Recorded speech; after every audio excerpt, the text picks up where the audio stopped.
Good morning, students. I hope you are preparing well for objective examination. Welcome to chemistry video class. In this class, we will discuss about chemical properties of group 17 elements.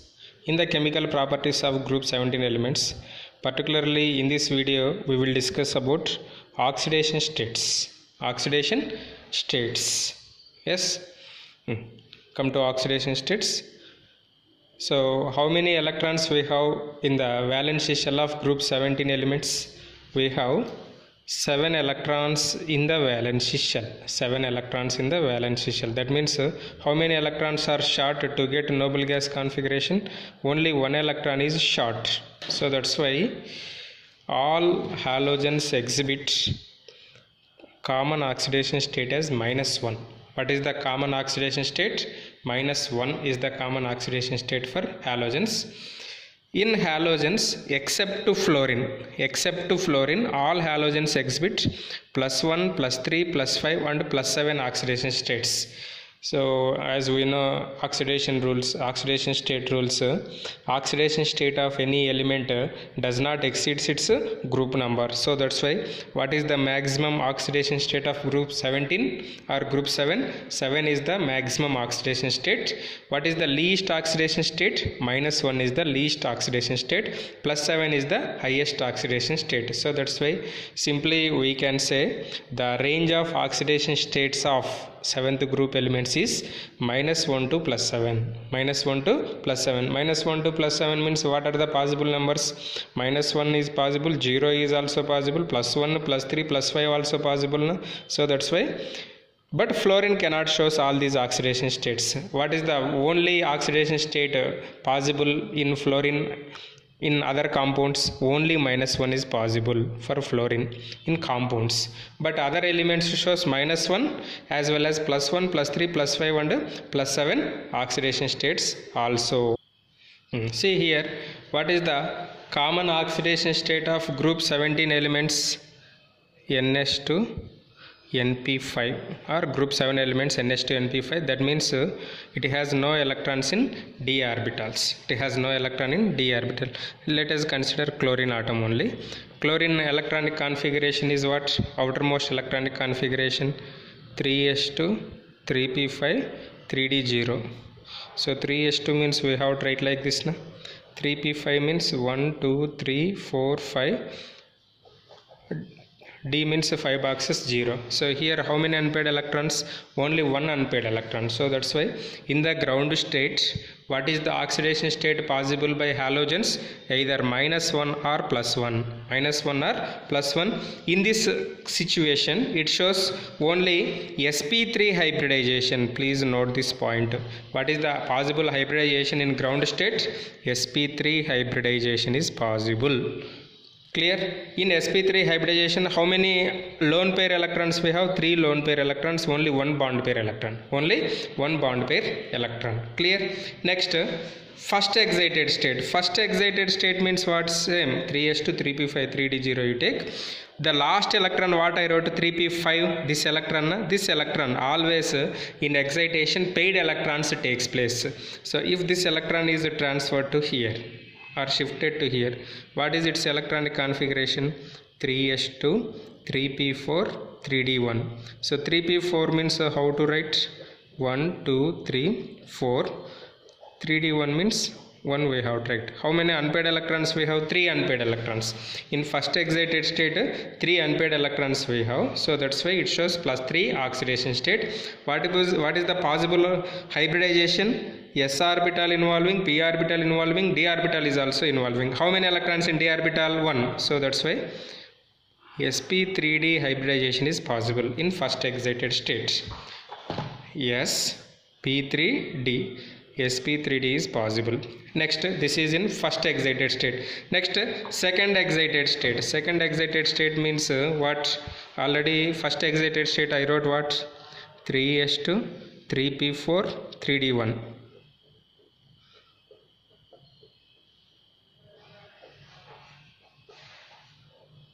This electron is transferred. Then what happened? 3s2 3p3 3d2. So 2 electrons in d orbital, 3 electrons in p orbital are present. 1 electron, that is s orbital, total 5 unpaired electrons. 5 unpaired electron means it shows +5 oxidation state. Here the possible hybridization is sp3d2. sp3d2 hybridization is possible in second excited state. Third excited state means you see here one electron is present in s orbital, that is transferred to here. Then it becomes what? Total 7 unpaired electrons. Then possible hybridization is sp3d3 hybridization it possible. So here I taken general electronic configuration. Here I used particularly chlorine electronic configuration. Chlorine electronic configuration. Okay. Next, already I told here the higher oxidation states are possible for other than fluorine, means chlorine, bromine and iodine. So when they show other higher oxidation states, the higher oxidation states of chlorine, bromine and iodine are mainly possible when halogens combine with small and highly electronegative elements like fluorine and oxygen atoms. That means they show +3, +5 and +7 oxidation states. When they show, they react with fluorine and oxygen, that is more electronegative elements. This is about oxidation states of group 17 elements. I repeat in brief. What is the common oxidation states of group 17 elements? -1. In addition to -1, what are the other possible oxidation states? +1, +3, +5 and +7 are the other possible oxidation states. Next, other than fluorine, what are the oxidation states possible? +1, +3, +5 and +7. +1 is possible in ground state. +3 is possible in first excited state. +5 is possible in second excited state. +7 is possible third excited state under different hybridizations. Clear? Next, trends in reactivity. We have different halogens of fluorine, chlorine, bromine, iodine. So the reactivity order of halogens decreases with increasing size. So that's why fluorine is a highly reactive element in 7th group elements. Iodine is the least reactive element in 7th group elements. Highly reactive is fluorine, least reactive is iodine. Next, oxidizing power. This is important for objective examination. Students, what is oxidizing power? Oxidizing power means ability to attract electrons. Ability to attract electrons is called oxidizing power. Halogens act as a strong oxidizing agents. Why halogens act as a strong oxidizing agent? Just today in starting I told how many electrons they have shot to get noble gas configuration? Only 1. So that's why, because they have only 1 electron shot to get noble gas configuration, so that's why halogens are act as strong oxidizing agents, means they accept electrons easily. So the oxidizing power is decreases from fluorine to iodine. Why? As the size is increases, electron attracting capacity decreases. So that's why fluorine is the strong oxidizing agent in 7th group. Fluorine is the strong oxidizing agent in 7th group. Next, it oxidizes other halides to the corresponding halogens. Halide formula X minus, halogen formula X2. There is a lot of difference. This is neutral, this is a charged particle. So this is formed by gain of 1 electron. This is not involved in reaction. This is a halide, this is a halogen. Here one important point you have to remember. Fluorine displaces chlorine, bromine and iodine. That means fluorine accepts electron, chlorine, bromine, iodine. Why? Fluorine is a small size and more electronegative. So that's why it takes electron from chlorine, bromine and iodine. So that's why it forms as a F minus. You see here F2 plus 2X minus gives 2F minus X2. Andre, so this X minus is converted into X2 by loss of electron. Loss of electron means here which is gaining electron? Fluorine is gaining electron. So that's why fluorine displaces chlorine, bromine and iodine. But chlorine displaces bromine as well as iodine. Why? Chlorine is more electronegative than bromine and iodine. See here example, Cl2 plus 2x minus gives 2Cl minus plus x2. Here what is x, students? X is Br and iodine. Br and iodine. Then what about iodine? Bromine. Bromine displaces iodine. So that's why we will get Br minus and I2. Br minus and I2. So these reactions indicates what? These reactions indicates fluorine is the strong oxidizing agent and iodine is the weak oxidizing agent. Iodine is the weak oxidizing agent. Next, see how to calculate oxidizing power. Oxidizing power of any substance is the net result of several equations. So the important sequence is first halogen you take. Cl2, so some example Cl2 gives Cl. So Cl2 gives Cl means what we are doing here, Cl2 is converted into Cl.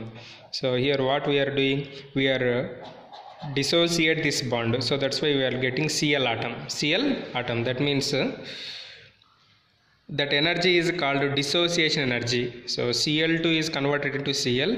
So we required certain amount of energy, that is called dissociation energy. After getting Cl from Cl2, whenever electron is added, we will get negative charge on Cl. That is becomes Cl minus. It is called electron gain enthalpy. So that means by combination of dissociation enthalpy, electron gain enthalpy and hydration enthalpy, we can calculate oxidizing power. So you just follow once redox reactions. There I given one sequence PCS Magentil, that is based on these reactions only. Okay. According to these reactions, fluorine is the strong oxidizing agent, iodine is the weak oxidizing agent. Next, another important thing, halogens are highly reactive elements. Halogens are highly reactive due to one electron short. Hence they decompose water.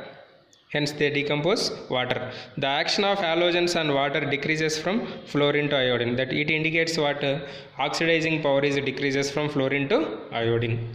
See, fluorine decomposes water. It gives O2 and O3. That means if 2 moles of fluorine react with 2 moles of water, we will get O2. Similarly, 3 moles of fluorine react with 3 moles of water, we will get O3. So that means O2 and O3. It indicates what? Fluorine gains electrons even from oxygen also. It indicates fluorine is stronger oxidizing agent than oxygen. Next, Cl2 react with water to form HCl and HOCl. So this HCl and HOCl is what? This is a disproportionation reaction. So here chlorine shows -1 oxidation state, here chlorine shows +1 oxidation states, here 0. So 0 to -1, 0 to +1. Disproportionation is possible. Next, what about bromine? With bromine also it gives HBr and HOBr. But iodine reaction is non-spontaneous with water. The iodide ions are oxidized to free iodine by oxygen in acidic medium. That means whenever iodide ions react with oxygen, we are getting iodine. That means here iodine is donating electrons to the oxygen. So that's why iodine is a weak oxidizing agent than oxygen also. So these reactions indicates oxidizing behavior of halogens. In the next class we will discuss about how halogens react with hydrogen, how halogens react with oxygen, and how halogens itself react with different halogens and anomalous properties of fluorine. We will discuss in next class. Thank you.